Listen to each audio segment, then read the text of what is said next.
बताना चाहते हैं कि आप हमारे चैनल पे नए हो तो लाइक, कमेंट और सब्सक्राइब जरूर करें। आपके एक लाइक से ही हम मोटिवेट होते हैं और हमें प्रेरणा मिलती है।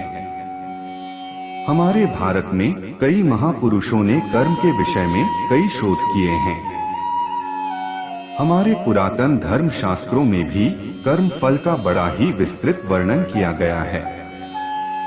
उनके अध्ययन के अनुसार यह कर्म 3 प्रकार के होते हैं। पहला है क्रियमाण कर्म। मानव जीवन में नित्य प्रति जो कर्म सुबह उठने से लेकर दिन भर कुछ भी क्रियाकलाप या कर्म किए जाते हैं, उन्हें क्रियमाण कर्म कहा जाता है। क्योंकि इन कर्मों के करने से मानव जीवन गतिमान रहता है। क्योंकि मुर्दा या निर्जीव वस्तुएं कर्म करने में समर्थ नहीं हो सकती। नित्य प्रति कर्म करना हर जीव का कर्तव्य है। कोई भी व्यक्ति अपनी बुद्धि के अनुसार कैसे भी कर्म कर सकता है, लेकिन यह क्रियमाण कर्म उसके जीवित होने और एक गतिशील आत्मा के होने का आभास कराते हैं।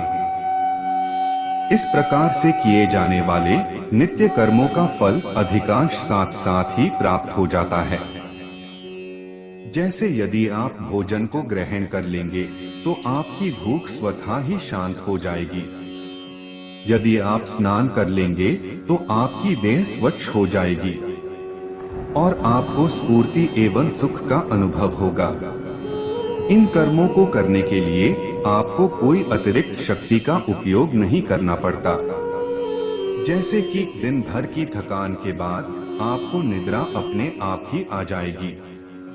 आपकी थकान के उतर जाने पर आप स्वयं ही उठ जाएंगे।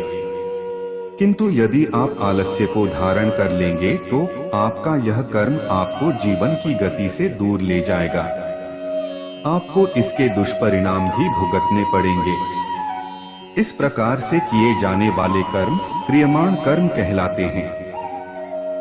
दूसरा कर्म है संचित कर्म। यह बात तो निश्चित हो चुकी है कि आपको कर्म तो करने ही पड़ेंगे।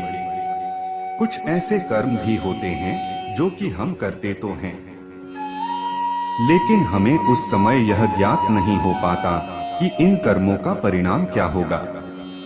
इस प्रकार से हम कुछ ऐसे कर्म भी करते हैं जो हमारी दृष्टि से बिल्कुल सही एवं सटीक होते हैं, किंतु प्रकृति, समाज एवं अन्य प्राणियों के दृष्टिकोण से उचित नहीं होते। हम यह